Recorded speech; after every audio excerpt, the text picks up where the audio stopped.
Bonjour, j'ai la joie de présenter à Monsieur Yvan Lintin, traducteur des formations basé au Québec, musicien. Yvan, tu es actuellement gestionnaire en traduction pour Hasbro. Tu habites à Montréal. Tu as été traducteur pigiste.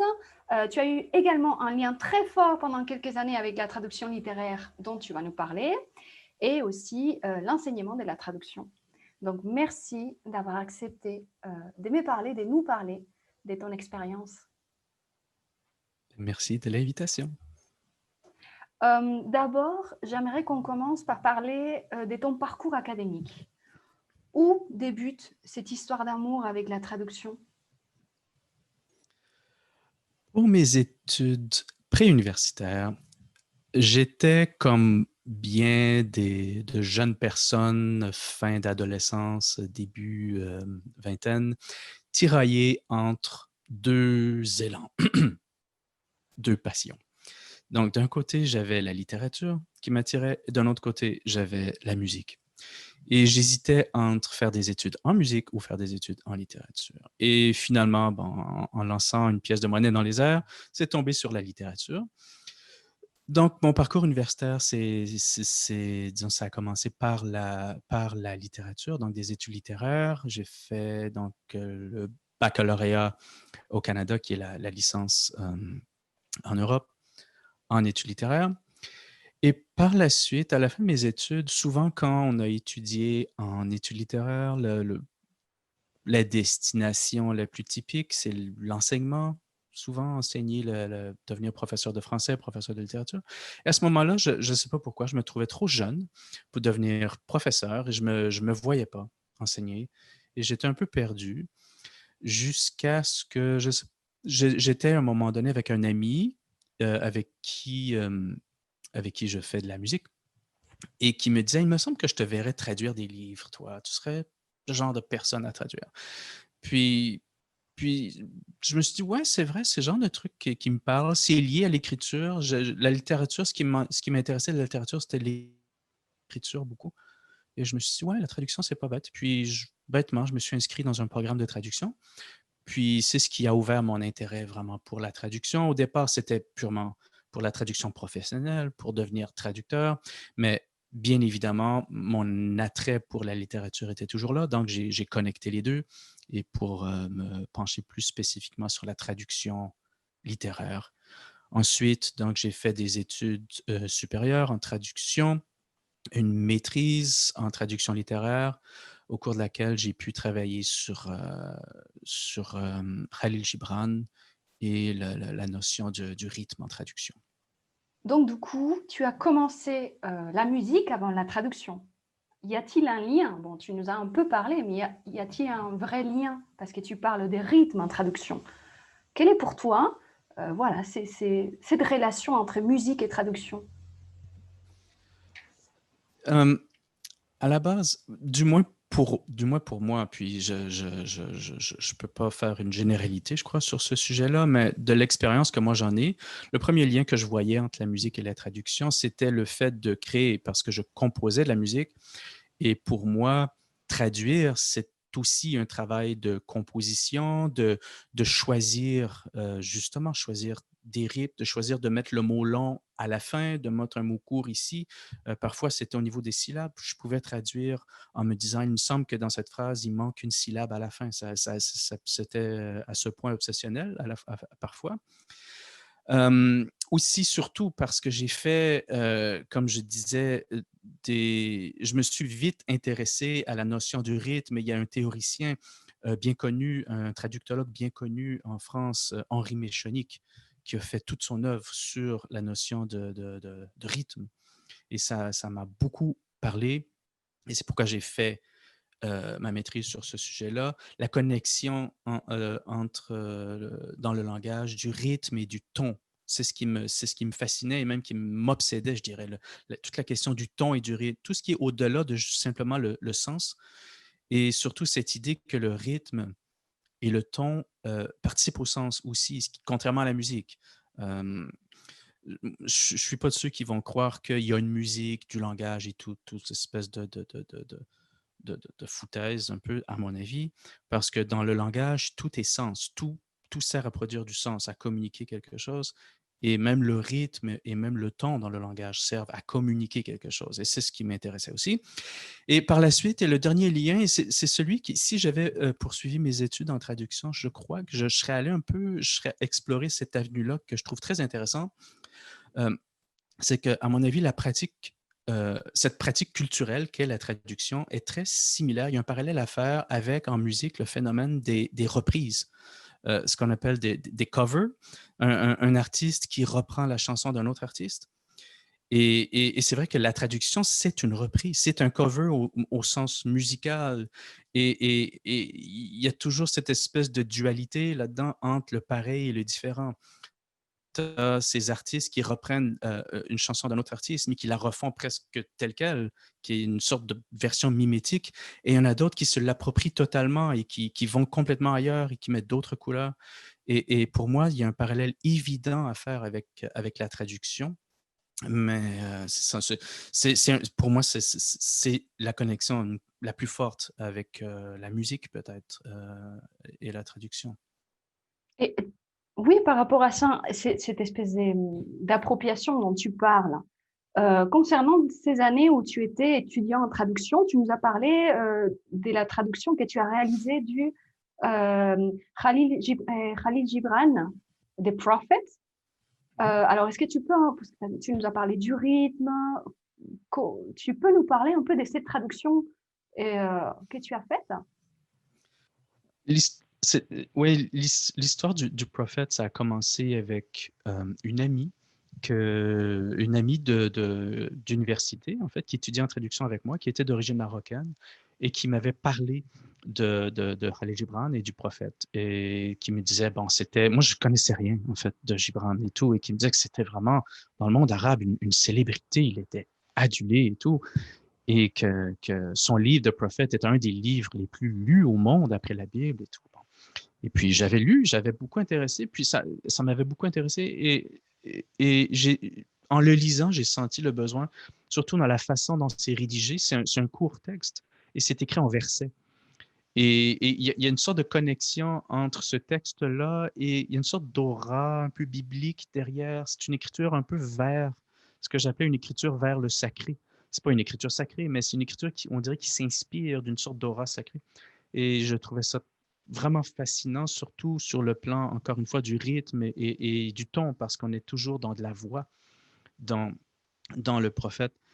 Et j'avais consulté quelques traductions aussi à l'époque. Il y a eu des vingtaines de traductions du prophète en français. Et je lisais des traductions, puis j'avais ce sentiment il y avait quelque chose d'absurde dans le sens où on était très porté sur le message. Il y a une sorte d'espèce de message humaniste, philosophique de Gibran, mais personne n'avait vraiment porté l'attention sur le fait que à peu près 95% du texte, c'est une voix qui parle et que le texte lui-même, non seulement il y a une voix thématisée, on pourrait dire, dans le texte, mais en lisant un peu sur Gibran, que Gibran lui-même souhaitait que son livre soit lu à haute voix, que c'est un texte de voix et que ça n'avait jamais été traduit dans cette optique-là, l'idée que justement, il y a des rythmes à suivre, il y a un ton dans le texte. Et c'est ce qui m'a vraiment intéressé à vouloir travailler sur ce texte. En parallèle, comme je disais, j'étais obsédé par la notion du rythme, par Henri Méchonic. Et je me disais, je veux explorer ça, cet aspect du rythme, cet aspect de la voix, de l'accent. Et quand je dis l'accent dans le texte, c'est le fait que c'est un auteur libanais qui écrit l'un de ses tout premiers textes en langue anglaise. Il écrivait en arabe avant. Et c'est l'un des premiers textes qu'il écrit en anglais et ça se voit dans le texte qu'il n'est pas un native speaker, qu'il s'exprime dans une langue qui n'est pas pleinement la sienne. Et il lui disait lui-même qu'il avait l'impression que l'anglais était difficile pour lui. Et de voir, et c'est ce que j'appelle l'accent dans l'écriture, de voir qu'on voit par l'écriture que c'est écrit par quelqu'un qui a cette espèce de de relation un peu tendue avec la langue. Et ça aussi, c'est de la voix dans Ouais. le texte. Et c'est ce qui me fascinait et c'est ce que je me dis, c'est ce que je veux traduire, c'est Oui, ce que la je veux mettre forme. de l'avant Mm, dans la traduction. tout à fait. Et pourquoi Donc, avoir et par la après... suite, j'ai... Oui, excuse-moi, non, j'allais dire par la suite, j'ai terminé c'est pour le mémoire de maîtrise. J'ai terminé le mémoire. Je me suis dit à quoi ça sert que ça reste dans des bibliothèques poussiéreuses que personne ne va lire, ce truc-là. Alors, ce que j'ai fait, c'est que j'ai mis la traduction en ligne. J'ai créé un site web facile. J'ai mis la traduction que j'avais faite et je suis allé sur le lien Wikipédia de Khalil Gibran et du Prophète et j'ai ajouté un lien pour dire une nouvelle traduction par le rythme du texte. excellent. Et quelques années plus tard, c'était à peu près dans cette même période-ci, il y a une éditrice basée en Europe qui est tombée par accident sur ma traduction et qui justement voulait publier une version du Prophète. Et elle a communiqué avec moi et là, on s'est mis à travailler ensemble, à retravailler la traduction exactement dans cette optique de traduire le Prophète par la voix et non plus simplement par le contenu qu'on voit sur les pages. Est-ce qu'elle a été publiée finalement, ces deux versions, ces traductions? Elle n'a malheureusement jamais été publiée. Ça s'est beaucoup étiré au fil des années. Évidemment, pour ma part, il y avait le travail qui me prenait. J'avais du mal à consacrer toutes mes énergies. Et des difficultés, en fait, que mon éditrice a vécues aussi, qui ont fait en sorte qu'on n'a jamais pu. On était très près de le faire.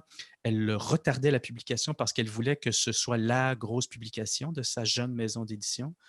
Et c'est ça, finalement, ça n'a jamais abouti. Ça ne veut pas dire que ça n'aboutira pas, mais ça fait une dizaine d'années, puis non, ça n'a toujours pas été publié. Il n'est jamais trop Mais j'ai tard. la traduction quelque part ici. C'est une traduction inédite, euh, enfouie, qui peut-être ressurgira un jour. Tu as encore envie?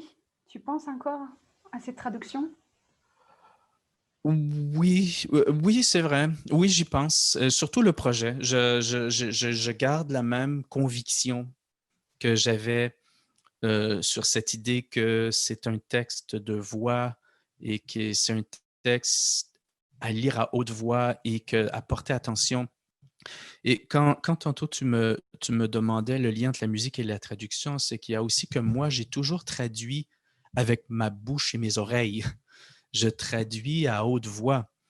Et, et, et même au travail, quand j'étais chez Hasbro comme traducteur, euh, je traduisais et je chuchotais. J'ai besoin que ça sorte par la bouche. Pour moi, une traduction, c'est pas un texte juste écrit. Et puis c'est vraiment l'optique que j'avais en traduisant Gibran, c'est que ce soit vraiment fait pour que ça aille dans la bouche. Et puis je reste convaincu de ça. Donc oui, évidemment, j'y repense. C'est dommage que ça n'a toujours pas été publié, mais en même temps, c'est pas grave et ça peut venir. Hein, c'est pas urgent. Il n'y a pas une urgence de publication. Ça viendra, je pense. Ça viendra peut-être. Et quelle a été du coup, est-ce que tu te rappelles de ta première traduction publiée? Ma première traduction publiée, c'est dans le domaine de la traduction professionnelle, c'est pas dans la traduction littéraire. Oui, bien sûr, je me souviens de ma première traduction à titre de traducteur professionnel. Ça a été à la fois une bonne et une mauvaise expérience, je dirais. Je crois que il y a quelque chose de fascinant dans le fait on arrive, on est formé pour traduire. Et même quand on est aux études à l'université, le premier texte qu'on nous demande de traduire, il y a une sorte de nervosité de le traduire. Et c'est pareil, quand on commence à traduire quelque chose qui va être publié, il y a une sorte de quelque chose d'excessif dans le sentiment que ça crée. Je me souviens, ma traduction, c'était des pochoirs pour l'Halloween. Donc, des créatures monstrueuses et tout. Donc, des ghouls. C'était des noms de créatures, des courts textes. bon, les ghouls, des vampires et des sorcières. Les sorcières sortent la nuit. Bon, des petits trucs bêtes comme ça. Et je me souviens que j'avais peur de mes mots pour remplacer l'anglais. C'est comme si mes mots avaient une sorte d'excès de présence, qu'ils étaient trop, un peu comme quand on fait à l'adolescence des présentations orales en classe et que là, on entend juste notre voix et on est confronté à l'espèce de silence de la classe et tout ce qui nous habite, c'est l'espèce de son de notre voix dans la classe. Et donc, il y a une sorte d'excès de présence de notre voix, qu'il y a trop notre voix dans la pièce. Puis c'est le sentiment que j'avais, c'est mes mots à moi que je suis en train de mettre pour traduire et ils sont trop là. Je me sens comme un imposteur de remplacer le texte anglais par les mots que je crée. Et puis, C'est la responsabilité qui t'angoissait. oui, au final, c'est ça, c'est le sentiment de la responsabilité de quand on traduit, c'est qu'on remplace des mots d'une langue par les mots à nous d'une autre langue et il y a une responsabilité qui vient et au départ, c'est stressant et obsédant. Et Donc, pourtant, oui. même si tu étais stressé par cette responsabilité, tu avais été chargé des cours à l'Université de Montréal. Dans la chronologie, en fait, je n'avais pas encore été chargé de cours au moment où je m'étais lancé dans la carrière de pigiste, de traducteur à mon compte. Donc, c'est un peu plus tard que évidemment, en faisant d'autres traductions, j'ai gagné de la confiance, mais aussi quand je me suis mise à enseigner à l'Université de Montréal, bien sûr, ça m'a aidé aussi à bâtir cette espèce de confiance sur la traduction. Mais non, à ce moment-là, je n'avais pas encore cette expérience d'enseignement. J'aimerais qu'on parle, si tu veux, de cette étape de ta vie comme chargé des cours à l'Université de Montréal, en traduction littéraire et traduction générale, si je ne me trompe pas. Moi, j'ai eu la chance de t'avoir comme professeur en 2007 et 2008. Et voilà, je te remercie encore pour ce moment de partage. Mais toi, quel souvenir gardes-tu de cette expérience? Et est-ce que tu es encore chargé des cours, même très sporadiquement? Non, la dernière fois, ben en fait, ça fait à peu près 2 ans que j'ai arrêté d'enseigner. Ça devenait trop compliqué de concilier l'enseignement avec mon travail qui m'occupe à temps plein, puis aussi, bon, la vie de famille et tout. Donc, ça devenait contraignant. J'ai délaissé l'enseignement depuis quelques années. J'en garde une expérience inoubliable, en fait, surtout la relation avec les étudiants. J'ai commencé par l'enseignement. En fait, j'ai commencé l'enseignement par la théorie de la traduction. Donc, je donnais un cours de théorie de traduction, ce que j'aimais bien, mais j'ai préféré par la suite, je me suis orienté vers la traduction littéraire. J'ai enseigné pendant plusieurs années la traduction littéraire. Ce que j'ai beaucoup aimé, ça me permet de parler de mon obsession pour le rythme et pour la voix et de porter attention sur tout le reste, en fait. C'est-à-dire, en traduction, les professeurs nous disent de porter attention au sens, que c'est le sens qui compte, c'est le contenu de qu'est-ce que ça dit qu'on doit communiquer. Et moi, ce que je prenais en charge, c'est tout le reste, en fait. Tout ce qu'on délaissait, c'est-à-dire, oui, le sens, mais il y a plus, justement. Il y a tout ça, il y a tout le rythme, il y a des jeux syntaxiques, etc. Donc, j'ai beaucoup aimé. Ce que j'aimais particulièrement, c'est le commentaire de mes étudiants qui me disaient qu'ils avaient l'impression que le cours de traduction littéraire était un peu en porte-à-faux avec tout ce qu'on voyait dans d'autres cours. Évidemment, ça me plaisait bien, ce sentiment de faire le contraire des autres. Et par la suite, peut-être, je ne sais pas, bon, la traduction littéraire, le cours de traduction littéraire était un peu relégué en cours d'été et il ne se donnait plus à l'automne. Je n'étais pas en mesure d'enseigner l'été, des cours intensifs, donc j'ai laissé tomber la traduction littéraire et me suis tourné vers la traduction générale. Et pour moi, c'était encore plus gratifiant parce que j'avais l'impression d'avoir les étudiants au tout début. Et donc, j'étais comme celui qui allait être un peu leur guide pour les introduire à la traduction, à traduire. Et c'est ce que j'aimais, c'est ce que je retiens de l'enseignement, c'est vraiment la relation avec les étudiants et de les voir progresser avec les questions qu'ils ont. Et ça me gardait actif aussi dans la réflexion. Continuellement, des étudiants allaient un peu, bien malgré eux en fait, mais remettre en question ce que je pensais, m'amener à réfléchir. Donc ça, oui, ça me gardait très, très actif de pouvoir enseigner et surtout de les introduire à l'univers de la traduction. C'est ce que j'aimais surtout, c'est ce qui me manque en fait de la traduction. Par contre, je le retrouve un peu dans le travail que je fais actuellement chez Hasbro, la possibilité de donner de la formation, d'introduire des gens à ce qu'on fait comme traduction. C'est quelque chose que j'aime. J'ai une pulsion d'enseignement, comme on pourrait dire. Peux-tu nous Ouais. parler, voilà, exactement de ton travail maintenant chez Hasbro? Oui, donc je suis arrivé chez Hasbro, en fait, il y a exactement 10 ans. D'ailleurs, hier, on célébrait au travail mes 10 ans chez Hasbro. Ah, Et félicitations! merci. Et je suis arrivé chez Hasbro à titre de traducteur vers le français. Et progressivement, au début, ça a été un peu difficile. J'hésitais, j'étais un peu tiraillé entre justement rester chez Hasbro ou m'orienter vers l'enseignement. Mais finalement, bon, j'ai persévéré, je suis resté chez Hasbro et bon, de fil en aiguille, j'ai été amené à avoir d'autres rôles, d'autres responsabilités, d'autres postes, jusqu'à devenir responsable de la traduction chez Hasbro globalement. Donc, c'est-à-dire que de m'occuper de la traduction et en particulier de la qualité, d'assurer la qualité de la traduction dans toutes les langues de Hasbro, donc ce qui couvre à peu près, bon, un peu plus d'une quarantaine de langues. Et c'est ce que c'est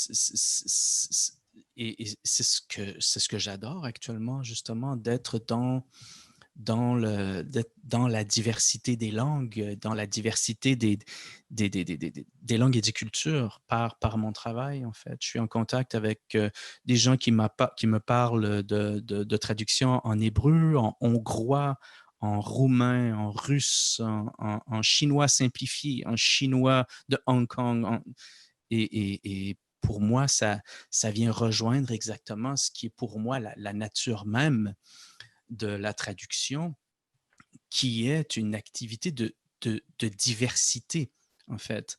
On n'est pas dans la solution unique, dans la pensée unique, dans la traduction, on est toujours dans le pluriel, dans le multiple, donc dans un monde, on pourrait dire, post-babélien.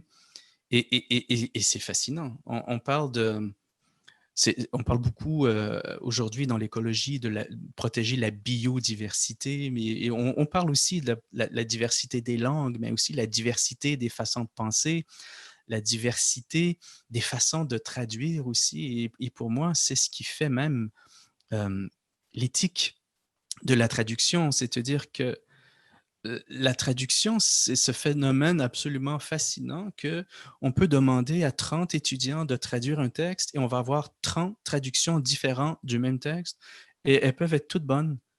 Et donc, je trouve que ça fait une sorte d'éthique justement de la diversité, qu'il y a plusieurs façons possibles de voir le monde, de dire les choses contre la pensée unique, contre la solution unique, contre le pareil au même.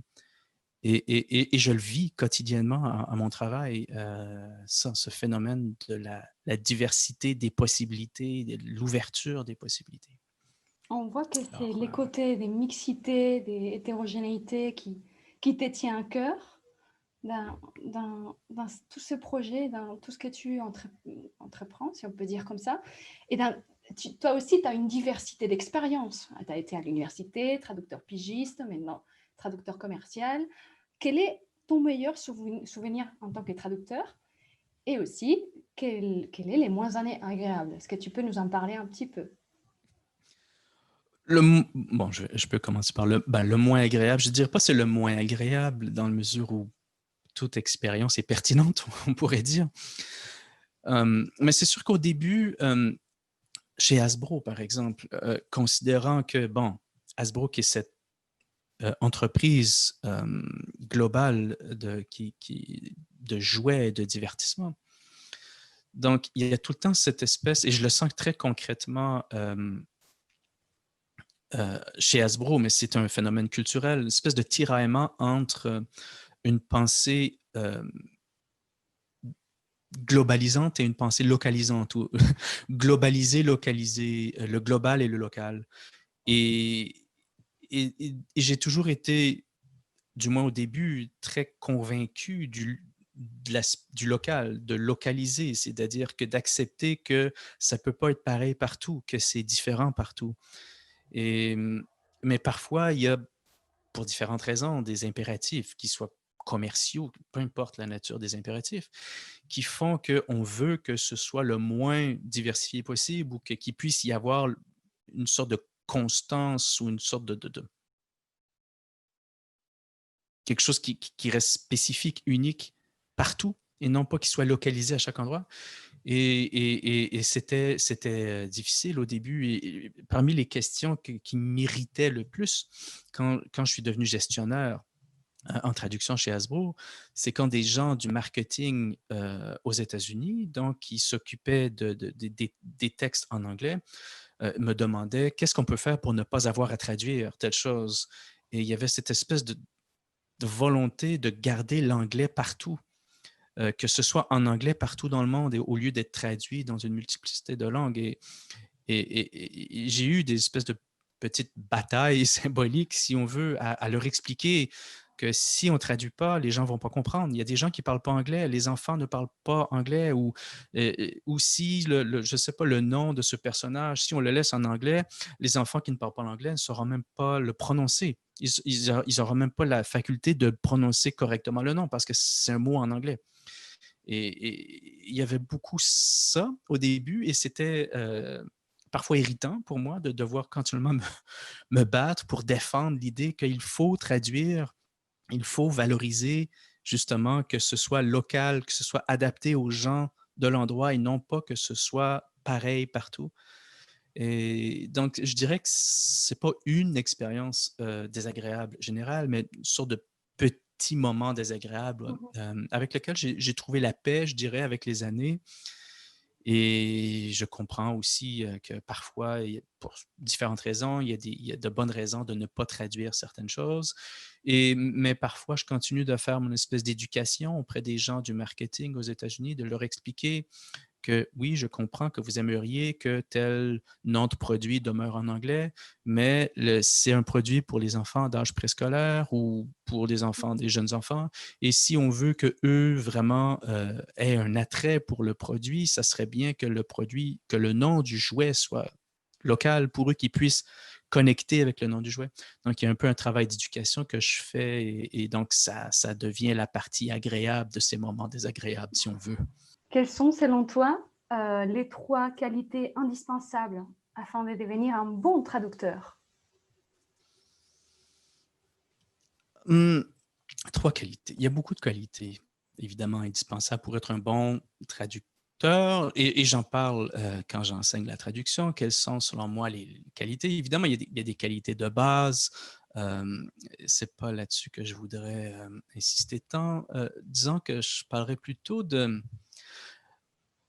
ben, je parlais de la pensée de la diversité. Je pense que ça doit aller de soi pour un traducteur, d'avoir une pensée axée sur la diversité.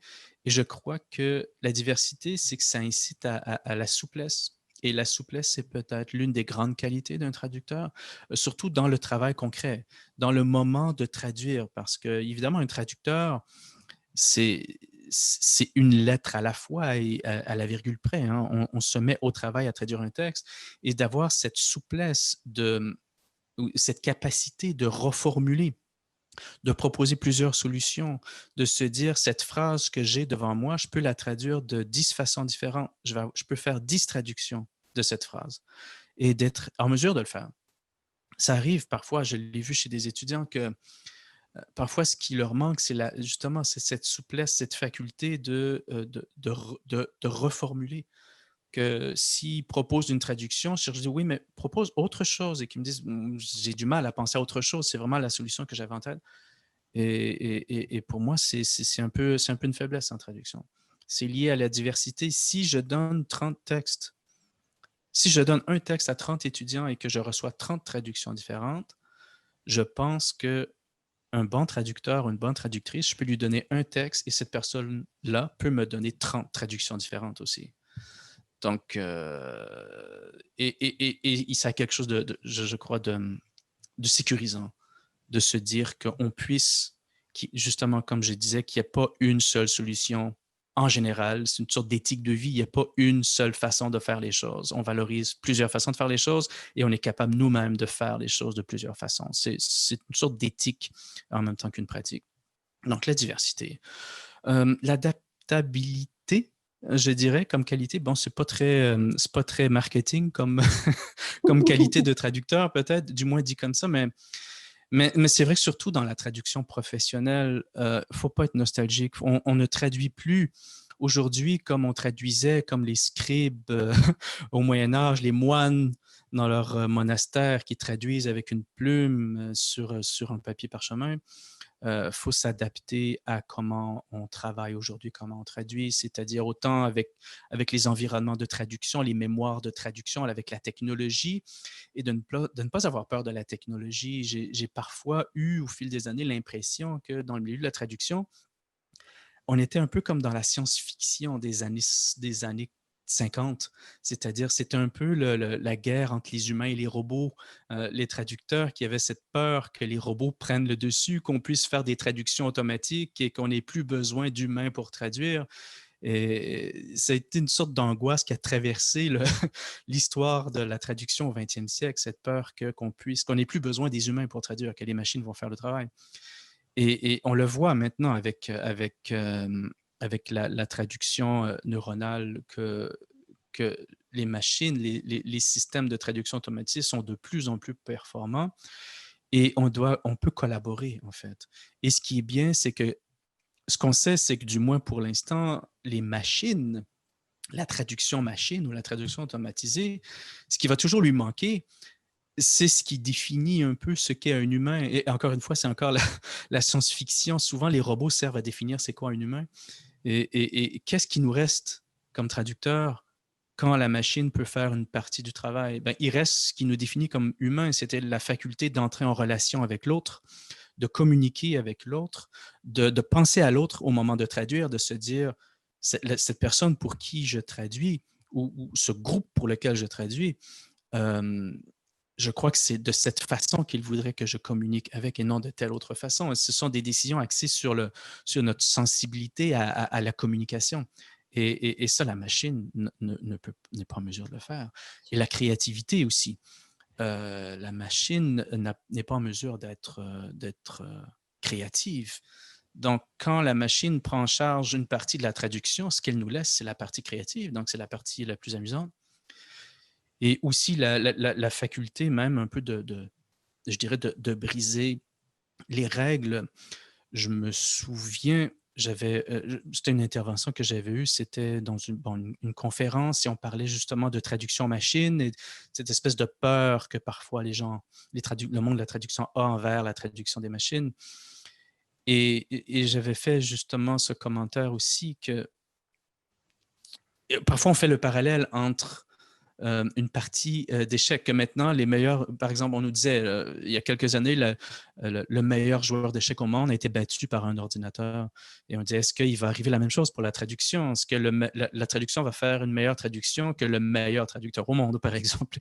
Et je disais, et je le pense toujours, en fait, c'est une partie d'échecs, le langage n'est pas une partie d'échecs. Dans le sens où une partie d'échecs, il y a des règles établies. Et si on brise les règles, on n'est plus dans une partie d'échecs. Et la machine ne peut pas briser les règles parce qu'elle a les règles prédéfinies. Le langage, il y a des règles, mais quand on brise les règles du langage, contrairement aux échecs, on est encore dans le langage. Que ce soit peu importe ce qu'on fait. Et c'est ce que fait continuellement les jeux de mots, l'humour, la poésie, la traduction littéraire est continuellement en train de briser le langage et ça demeure du langage.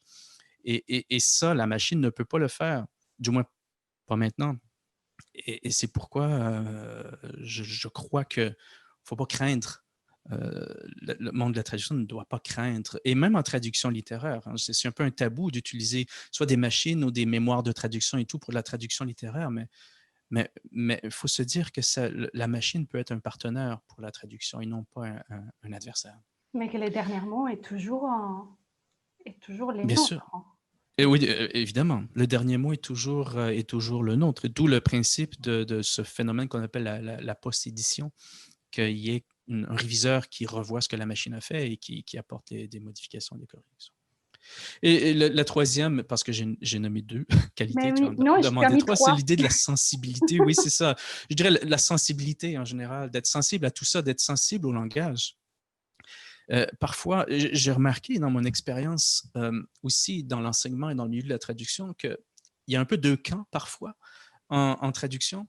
Il y a un peu le camp langue et le camp texte d'une certaine façon, ou le camp écriture. Et ce que je veux dire par là, c'est qu'il y a souvent, bon, les programmes de traduction sont souvent inscrits dans des départements de langue et c'est associé à la langue. Et on se dit, la traduction, c'est une affaire de langue.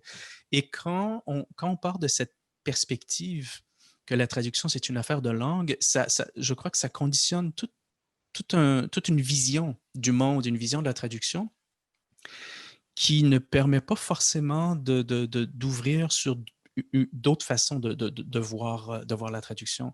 De penser que la traduction, c'est une affaire de langue, on a une vision très grammaticale de la traduction, on s'assure qu'il n'y ait pas d'erreur de langue, que la grammaire soit impeccable, c'est très écrit, on respecte les conventions d'écriture de la langue, les conventions d'écriture, les règles de la langue écrite. Et souvent, par mon expérience, et c'est souvent ce que je demandais à mes étudiants en début de cours, qu'est-ce qui les intéressait dans la traduction?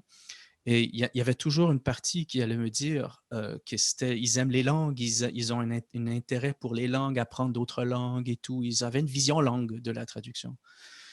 Et d'autres me disaient, euh, parce que j'aime écrire et parce que j'aime lire des textes et j'aime lire tout. Quand je marche dans la rue, les panneaux publicitaires, tout, je lis tout. J'ai une sorte de fascination à lire et la vraie langue, la langue qu'on voit partout dans la rue. Et j'aime écrire aussi. Et donc, pour ces personnes-là, la traduction n'est pas dans une perspective langue, elle est dans une perspective texte, une perspective écriture. Et j'ai constaté par expérience que ce sont souvent ces étudiants-là qui, qui faisaient les meilleures traductions, les traductions les plus intéressantes, en fait. Ils n'étaient pas dans une perspective que traduire, c'est une opération linguistique. Ils étaient dans une perspective que traduire, c'est une opération d'écriture.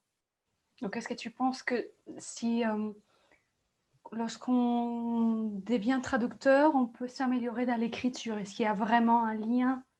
Est-ce qu'on devient un meilleur écrivain, si on peut dire ça? Bien sûr.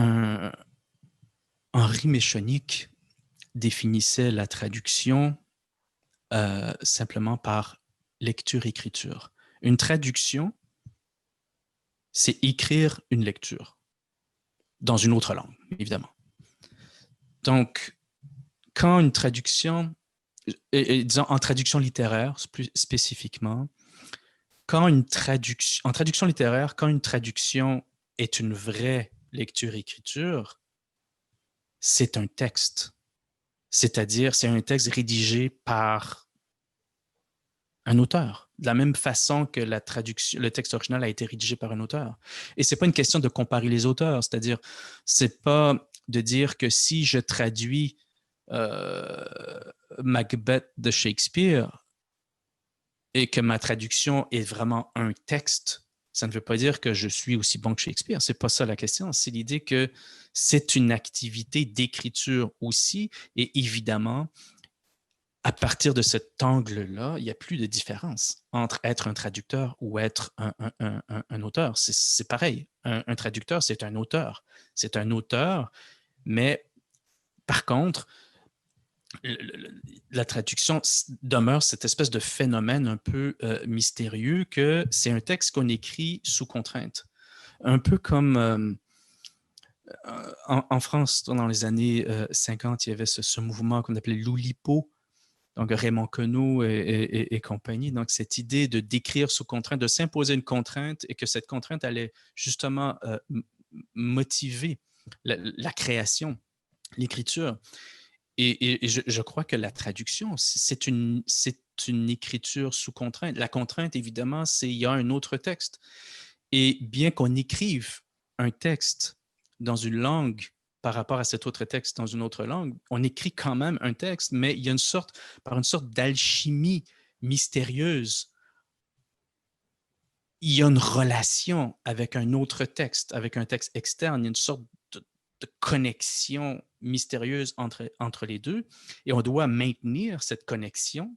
Sinon, évidemment, ce n'est plus une traduction, et ça m'intéressait à une certaine période, surtout quand je travaillais sur l'intraduisible, de voir jusqu'où, considérant qu'il y a la traduction, il y a certaines limites où on peut s'écarter, on dit qu'il y a un écart par rapport au texte, jusqu'où on peut s'éloigner et à partir de quand il y a la frontière, qu'on a dépassé la frontière et ce n'est plus une traduction. Cette relation entre les deux textes demeure une relation mystérieuse.